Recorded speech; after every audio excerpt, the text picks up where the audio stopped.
ఇప్పుడే జీ5 app download చేయండి. చూడండి మీ ఫేవరెట్ టీవీ షోస్ ఎప్పుడైనా ఎక్కడైనా. అదే ఫోటోని ఫ్రేమ్ కట్టించి తెచ్చి అందరితో నేనే గ్రేట్ అనిపించుకున్నాను. ఇది గెలుపు కాక ఇంకేంటి? ఒక రకంగా అది మీ గెలిపే. ఎందుకంటే దాచిన ఫోటో గురించి అందరితో మాటలు పడకుండా ఆ ఫోటో ఫ్రేమ్ కట్టించి తెచ్చి మేనేజ్ చేశారు కాబట్టి.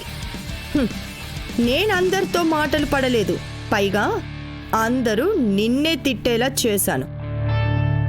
అది గెలుపంటే. కాదత్తయ్య, అసలైన గెలుపు నాది. నువ్వెలా గెలిచినట్టే? ఈరోజు నువ్వేం సాధించావు? నేనేం సాధించానో మీకు తెలుసు.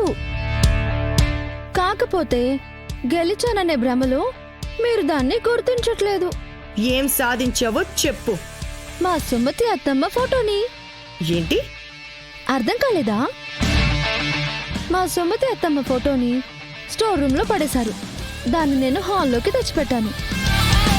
ఆ ఫోటో హాల్లో ఉండడం ఇష్టం లేని మీరు దాన్ని కాల్ చేశారు.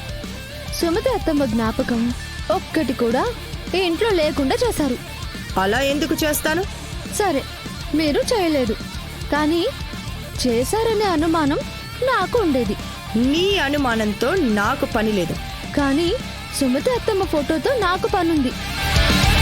కానీ మొన్న ఆ ఫోటోని తిరిగి ఎలా సంపాదించాలా అని ఎంతో మదనపడ్డాను.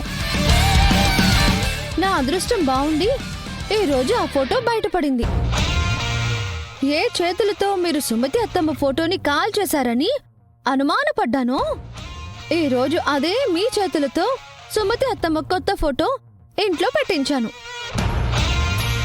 సుమతి అత్తమ్మ గురించి ఎవ్వరూ ఆలోచించకూడదని, మాట్లాడకూడదని మీరు అనుకున్నారు.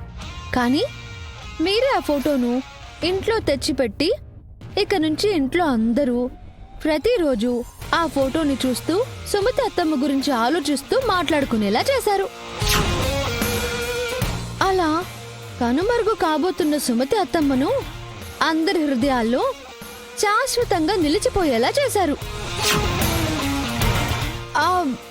సారీ, మీతో నేనలా చేయించాను. ఇప్పుడు చెప్పండి, మీరు గెలిచారా లేక నేను గెలిచానా? గెలుపు నాదా మీదా?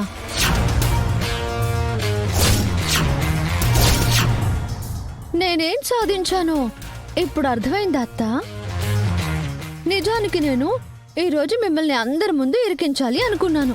కానీ మీరు అత్తమ్మ ఫోటో తీసుకొచ్చి టెస్ట్ ఇస్తారని తెలియక టెస్ట్ ఇచ్చారు. నాకు మంచి కిక్కును కూడా ఇచ్చారు. నేను ఎంతో ఇష్టపడి గౌరవించే మా సుమతి అత్తమ్మ ఫోటోని నాకు కానుకగా ఇచ్చారు. అత్తమ్మ ఫోటో హాల్లో ఉండాలన్నా నా కోరికను గెలిపించారు. థాంకు అత్త.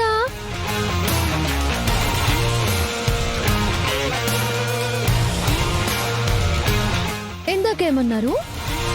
దట్ ఈజ్ మహాలక్ష్మ కాదు, దట్ ఈజ్ సీత.